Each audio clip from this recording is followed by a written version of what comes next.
This was Winnipeg when it became a city. Clapboard buildings, wood plank sidewalks, mud roads that turned into a thick sludge during rains. It looked more like a movie set from a Hollywood Western than an urban center. Historian Gordon Goldsborough meets us on Main Street between two spots cited as the birthplaces of Winnipeg, Upper Fort Garry and the corner of Portage and Main.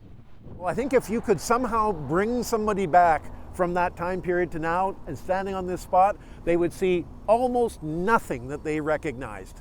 You know, they might see probably in the background the gates of Upper Fort Garry, and that's pretty much it. Nothing else would be the same. You know, because in that time, in the 150 years, everything has been built up. Goldsborough shows an 1874 picture to Emilio McLennan, who was walking by. They were asking, you know, what is still here? Well, basically nothing.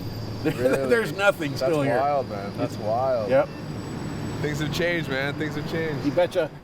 Winnipeg officially became a city on November 8, 1873, with just over 1,800 residents. The first civic election, though, didn't happen until January 5, 1874. The new council met later that month, which is why the city commemorates 1874 as its anniversary year. Winnipeg then was 5 square kilometers. Today, it stretches over 464 square kilometers. We showed Katie Desolé an old photo of Main Street, taken near City Hall. And this is what it looked like. Oh my gosh! That's the White House there. Oh my gosh. Isn't that unreal? When was this? 1875. I have pictures from 1874 that showed the exact same thing. Oh my gosh, that's so cool.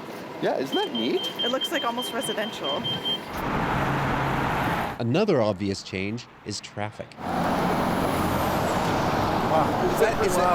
How's the noise? Are you able to hear me? Yeah. Okay. A cluster of wagons would have been congestion in the 1870s. But even then, Goldsborough says, there would have been some road noise, particularly from Red River carts. Oh, heck yeah. They didn't use any grease in the bearings, and so there would have been this loud screeching noise as they went down the street. But that would be about it. You know, you'd hear probably the occasional sound of animals, you know, maybe people yelling and things. But yeah, it would have been a much quieter place than it is today. Back then, a massive Hudson's Bay fort extended right across Main Street. It was gradually demolished between 1881 and 1888 to make room for Main Street to be extended to the bridge. All that remains now of Winnipeg's earliest days is this stone and wood gate. Darren Bernhardt, CBC News, Winnipeg.